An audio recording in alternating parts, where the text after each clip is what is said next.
Papua New Guinea is a land of extraordinary natural and cultural wonders.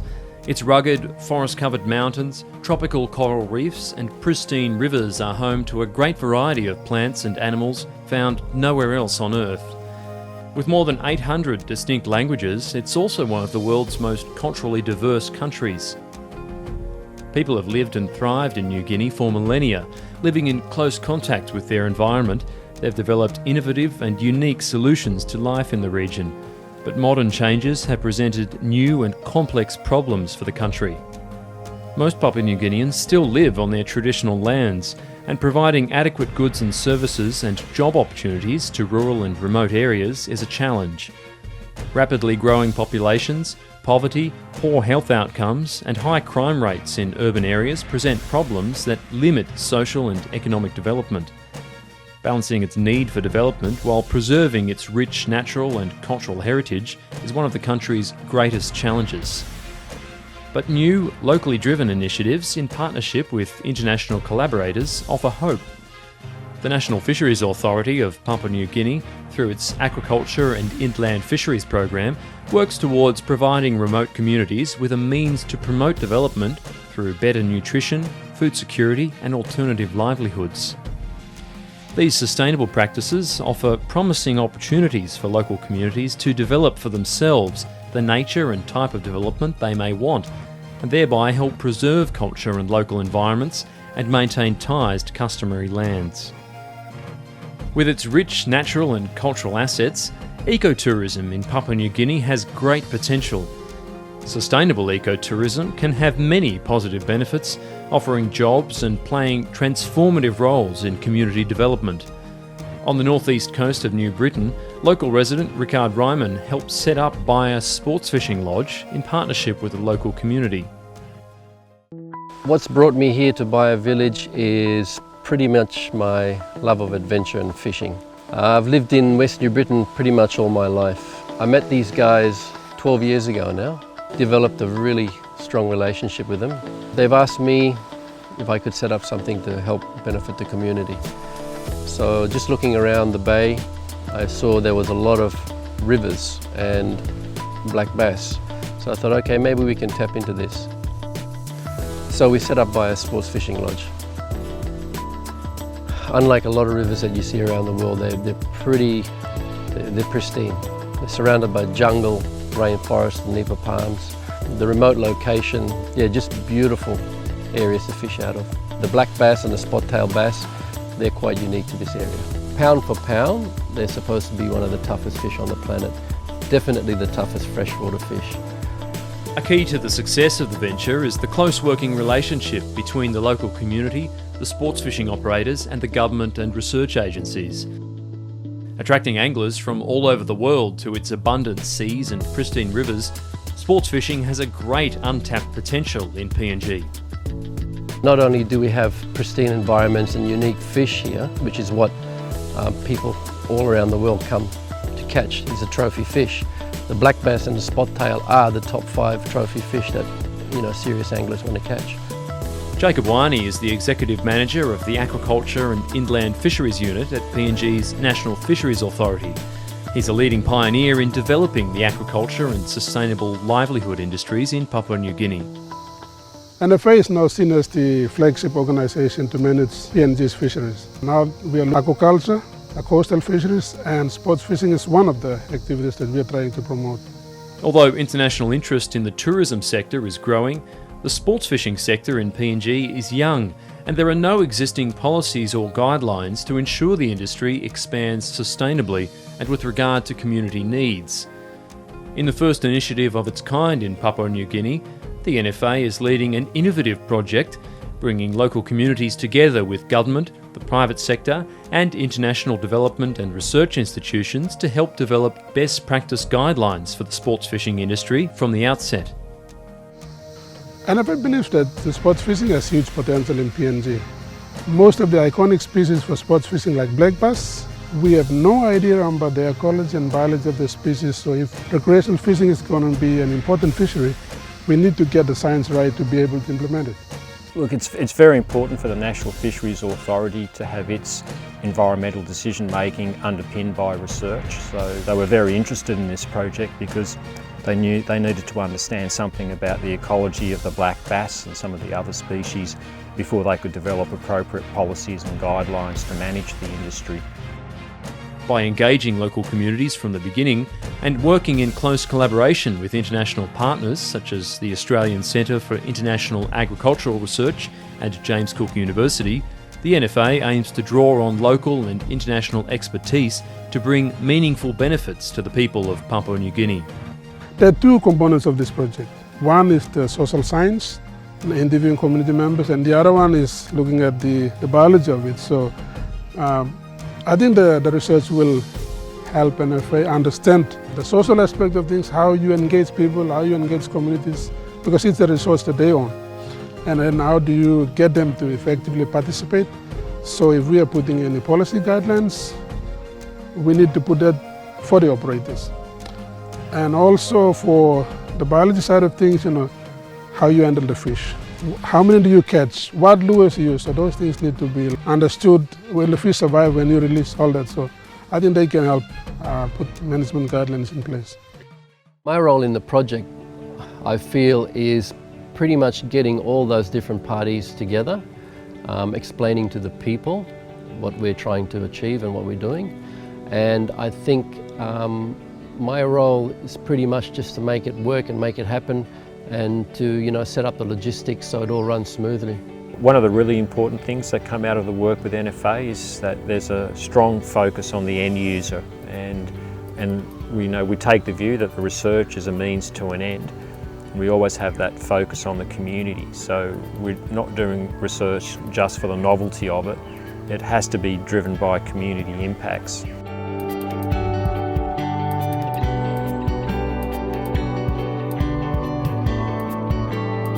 Making sure that the local community understand what this project's all about. That's very important, because it's all good to get the science and the cameras and everyone into the area, but you have to also explain to the people what we're trying to achieve and what we're trying to do and how it benefits them. So there's always that open line of communication that has to happen between myself and the people and whoever I bring into the community. The local people have a strong trust in me, so I have to make sure that I communicate back to them what's going on. Baya Village is home to almost 400 people who live a mostly subsistence lifestyle, relying on the local environment for their food and livelihoods. Like many remote regions in PNG, it faces challenges, including access to goods and services and employment opportunities. The sports fishing venture has brought with it new opportunities that go far beyond just jobs for local villagers. We've started a trust account for the local people, so a percentage of all the income from the guests visiting Baya Village goes into a community account, which we use to develop community projects, and the three main ones being the water supply, medical supplies, and of course education. Jacob Baya is a community leader and head fishing guide for the Baya Sports Fishing Initiative.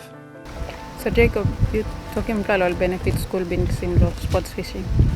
Yeah, school belum apply kisim big club album from that sports fishing through the trust account block community. One block big club album get one block teachers house on the side where we play building outlaw this block trust account. Na inside lo all triple classroom we got plenty of library books, plenty. This play one play area where it benefit to outlaw this play sports fishing through this play trust account block community. So trust account I buy my water tank, MSW hub, buy plenty of medicine. Na to me play help him lo transport him all big play cases and all emergency cases. Time he come up, me play supply him fuel. Na bring him more go boat na bring him more go big play house. One plus solar, me play give him a solar panel, one time solar fridge. Yeah, he got one plus solar fridge, one plus solar radio step inside. Okay, this church also now me stop 6 year one time congregation long by me been come up lawyer and only working finish this church. So past time long before me stop lawyer, me been looking at some church and click. Na time me go to school, me come back and me surprise also this building and only extend him. So me been asking mo no place long this church. Usai funding extension blongen, only been talking me also through long record, long sports fishing, trust account long community only using this money long extending this church. Na me been looking na mi amamas lo this funding we record me releasing funds lo album this building. And it's not just a remote and beautiful part of Papua New Guinea. Guests also get to meet the locals and learn how people live here.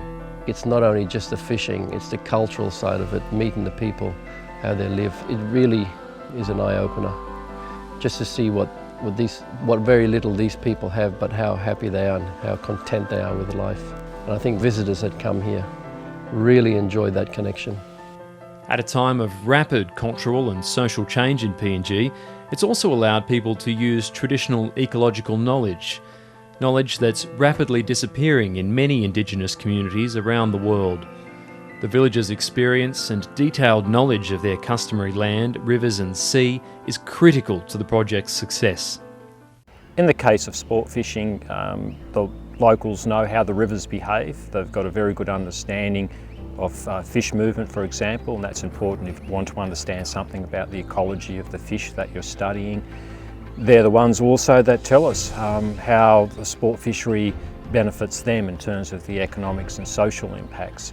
So we see the local community as being participants in the research and also their sources of very valuable data. Because it's a way of life for them, and they have that local knowledge that the project requires.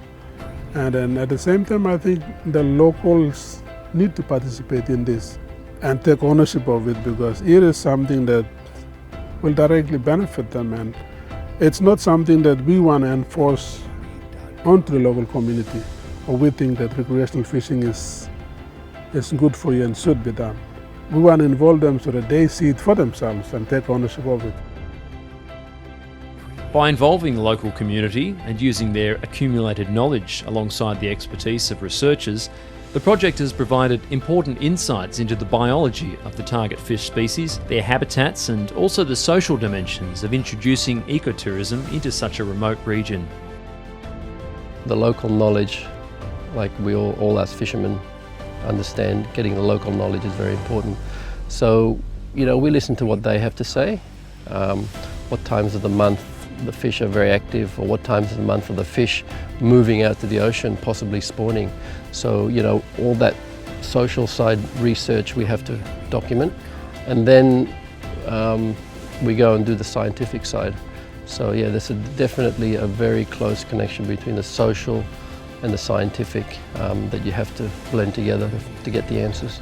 The local community is keen to ensure the sports fishing enterprise is environmentally sustainable. We practice catch and release.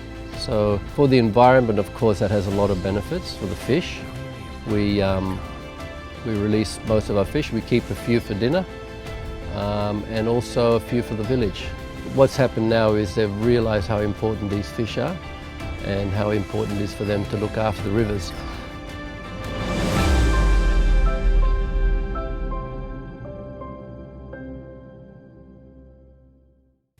Increasing impacts in the area threaten the rivers in the region, and with them the fish the local communities depend on. Just a few kilometres away, in the upper reaches of the catchments of the most productive rivers, logging and palm oil operations increasingly encroach on the rivers and surrounding rainforests. We are fishing in the Langa. This river here is just beside the Pandy River, one of the main rivers that we fish.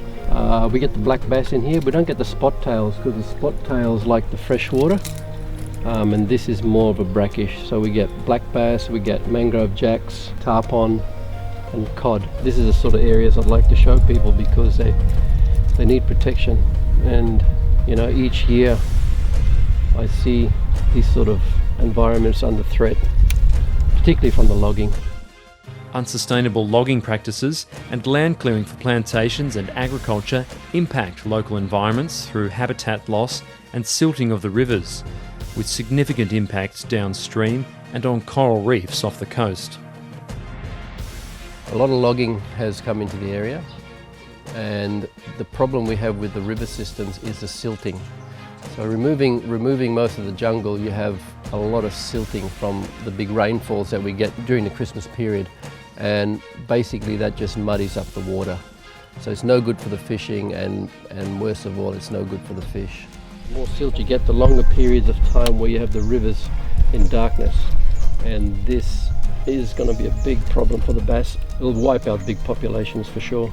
A main goal of the research project is to understand how these impacts may affect the fish and their environments, so that better decisions can be made about managing their development. This project is going to empower the National Fisheries Authority and other agencies in PNG to make better decisions about things like environmental impact statements that are submitted in terms of major developments that could potentially harm the environment. Sustainable ecotourism operations such as the Bio Sports Fishing Project offer alternative models for development that can help preserve natural and cultural values while improving living standards. This project is exciting for me and for NFA because it's sustainable. People can still improve their livelihoods without having to destroy the environment. A lot of communities have sacrificed their environment, through logging, through agriculture, through mining to develop themselves. The success of the project to date also brings benefits and lessons that may be applied in Papua New Guinea and other countries in the region. This two-way exchange of knowledge and the mutual benefits for all partners in the project is a key to its success and a highlight of its progress so far. This project's leading research on sport fishing in the region. There hasn't been, to the best of our knowledge, any other work that's been undertaken that's been so comprehensive. Very important thing about it, it's going to bring mutual benefits to Australia and to PNG, and there'll be spillover effects to other Pacific nations.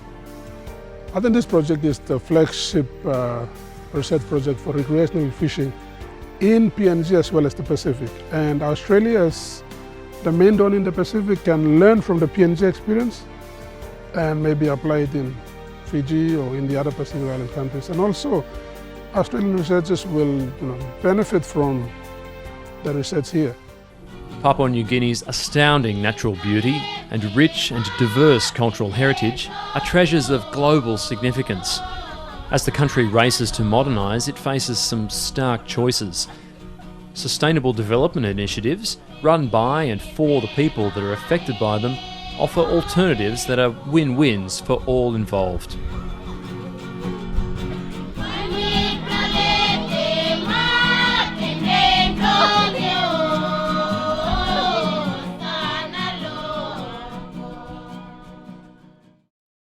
In an area like Baya, you not only have the river systems, you have beautiful reef systems just on your doorstep. So the snorkeling's great. Kayaking, bushwalking, we've got some beautiful freshwater springs that we can swim in. There's potential for a lot more other sites and tours apart from the fishing.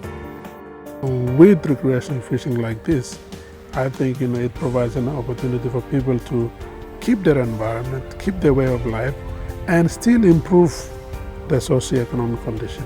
And for me, I think that's the kind of development we should be looking in PNG. This sort of business is sustainable, and it's great for the environment, great for the people, and it's just a plus for everybody.